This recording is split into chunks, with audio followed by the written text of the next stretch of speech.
Hi, everyone. I'm Megan Blanc. I am your camp director this year. I look forward to seeing you all up at camp and having just the best time with you. I am going to go over some of our emergency preparedness protocols with y'all today. Some of the things that we need to look at would be fire, extreme weather, evacuation, and active shooter. In the instance of a fire, there are fire extinguishers in every building, so keep your eyes open for where those are and just tuck that in the back of your mind. There is a loud fire alarm that Quaker Ridge will activate should they need to. All of the cabins and all of the volunteers will get all of the campers together and we will go out to the basketball court, which is a very centralized location. You guys will see where that is.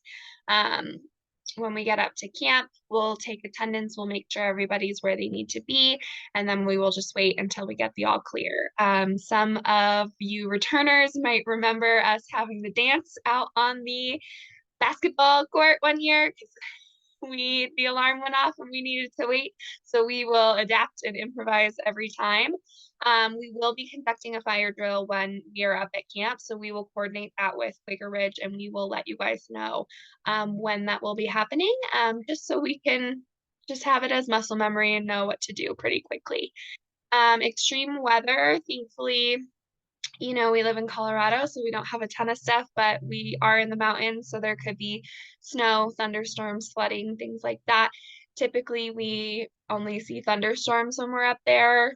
Basically, activities will be limited during that time. We'll remain inside until the thunder lightning has cleared, until anything else is cleared.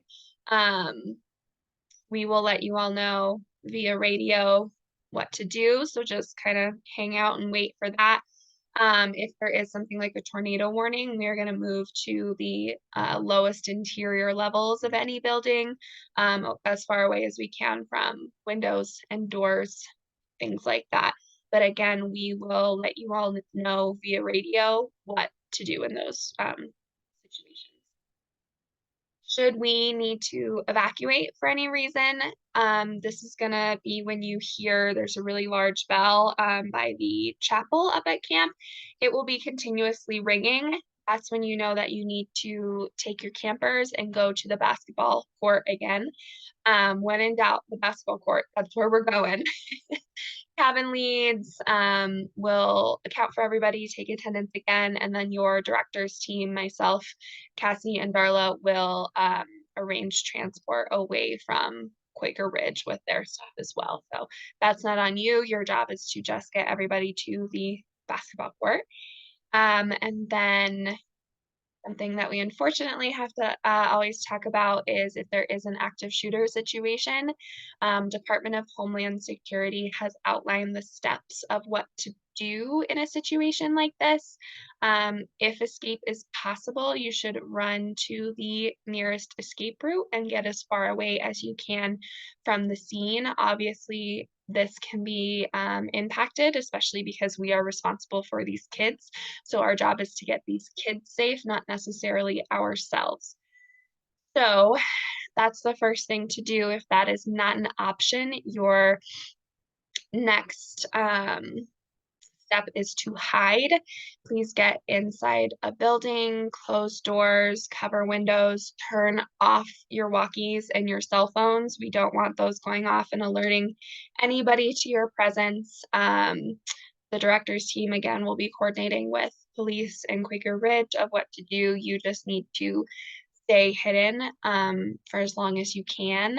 And then as a very, very, very last resort, especially because, again, we are responsible for these kids, not just ourselves. Homeland Security has said that is when you can disrupt and or incapacitate that person in any way. My personal suggestion is to not even try. Again, we're responsible for these kids while you're up at camp, not necessarily for us. So that's what that's going to look like.